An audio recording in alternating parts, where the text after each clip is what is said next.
and the list goes on and on. The only guys that I think that would be able to even get near that production would be Josh Hader of the Milwaukee Brewers. And I think Chapman when they worked him a couple of innings. But got to give the Cubs credit, though. They knew their bullpen wasn't good, and the guy was a rental. It's like, well, what the heck? Get 2 or 3 innings out of him. It doesn't matter if you wear out his arm or not. He's going to be your problem anyways, right, Xavier? I mean, who cares? When you're dealing with a short series, okay, as many as 7 games versus 162, then you're not really worried about, how many innings you go. Now, I will give you credit, okay, that yes, without a doubt, you do need to have a deep bullpen. But when you really think about the deep bullpen and the postseason during the regular season, it's a different animal, Xavier, okay, because you don't know if your series goes as less than 4 games or as many as 7. Do you know what I mean? So, we're just comparing eras about when you were in your modern era versus mine, which complete games were the norm, and then the complete games were such a norm you didn't have to wear out a bullpen, which I still wish there were a lot more complete games, but unfortunately we're in an era where managers are taking pitchers out that have no hitters and combined no. It's absurd. It really is. Well, it's not only just that, Scott. It's also what we're seeing in an increase in this era in particular, especially within the last 5 to 6 years. There's a huge increase in these arm injuries, especially the upper arm, the forearm. There's an increase in those injuries amongst the best pitchers in the game, and sometimes it even leads to the surgery that I say should honestly end up being the inevitable, especially for pitchers in baseball, because they don't ever come back quite the same when they have Tommy John surgery. Right. So we're seeing an increase in that as well, and of course that's affecting why the managers are even making these decisions to pull these pitchers early. Now, I don't necessarily agree with that strategy. You're paying most of these guys millions of dollars, and the fans come out there to see them. Let them play.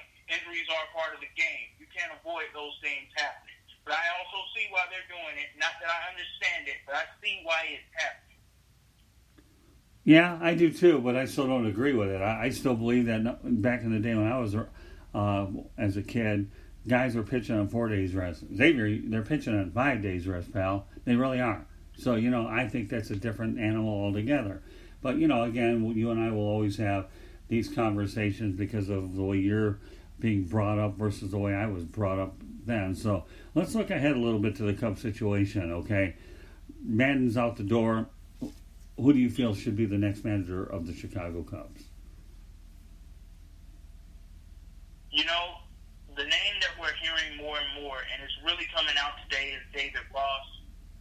And I'm not necessarily opposed to that. And a lot of the success that we've seen Aaron Boone have with the Yankees is a huge reason why.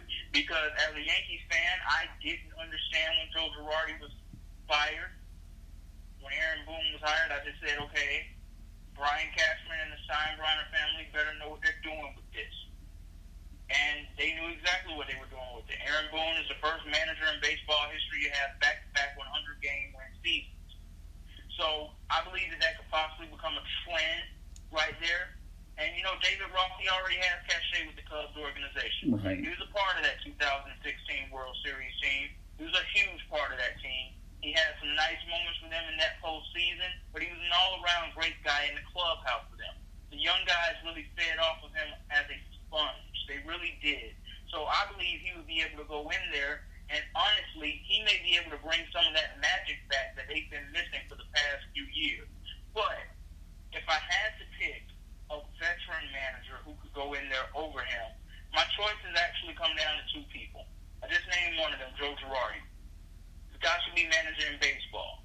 I understand he only won 1 World Series with the New York Yankees, but in any other place, that would have been more than enough for you to keep your job. There are the Yankees who have 27 world championships, and then there's everybody else.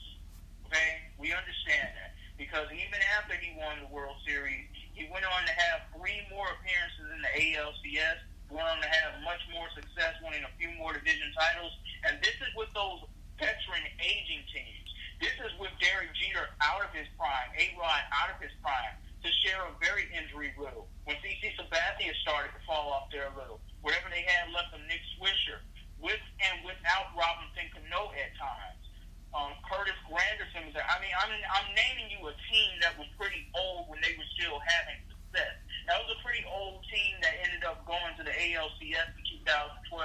And of course, we know what ended up happening there. One of the darkest days and hours in the history of the New York Yankees organization. Derek Jeter fracturing his ankle, and that being the last of Derek Jeter that we ever really saw, because in his farewell tour in 2014, he didn't look like the same player at all. But Joe Girardi definitely deserves to be managing in baseball. And I believe he could easily go into Chicago and become their manager. But here's another name I'm going to throw out for you, Scott. What if the Cubs were to bring in Mike Scioscia? Now, I understand that he had an overstayed welcome with the Angels organization. He brought that team World Series in 2002. After that, he didn't do much more. And the way that we have watched the first few prime years of Mike Trout's career get wasted by that organization is just a travesty to me. It really is. Because without question, this man is the best player in baseball. I want everyone to understand something. He has not played baseball since September 7th. Mike Trout had 45 home runs at the time that he was active. Had he been able to finish the season, Mike Trout would have finished as the home run leader. He would have finished as the RBI leader, and he would have had above a 300 batting average as well. I want people to understand how special of a baseball player that is in Mike Trout, which is exactly why I believe Joe Madden is more than likely headed to the Angels too, but for other reasons that you lamented to as well. He has a history with that organization, and the last time they were even considered a consistently great playoff team, it was when he was Mike Scioscia's bench coach. That was it. Now, of course, they made a few more playoff appearances since then, but they haven't been the same team. And let's just be honest, that 09 team that went to the playoffs that year that lost to the Yankees, that was still a huge part of a team that was under the influence of what Joe Madden had there while he was still there. Now, what they did in 2014 going to the playoffs, that was a team that just put it all together that year. They didn't have that collection of injuries that they usually had. Albert Pujols found some type of way to actually stay healthy and on the field that year. But after that, they haven't been much since Joe Madden left that organization. And I believe he deserves more credit for the success that that team had over the years than Mike Scioscia does. However, that does not take away the fact that this is a World Series winning manager. And he's eventually going to get a look somewhere, too. If it doesn't happen in Chicago, Scott, and you asked me this last night, and now I have an answer for you on it. Okay. I could see Mike Scioscia becoming the manager in Pittsburgh. Really? Really? All right. Tell me when you're done, and I'll chime in on what you're talking about here. The floor is yours. Thank you. Number one, okay, the David Ross selection makes sense because of what you simply mentioned as well. He's a potentially another good young manager. I actually like Mike Matheny with the Cardinals, but and he ran his course, but until he ended up being let go. But he does fall into a trend of the modern day manager, so I could see that one.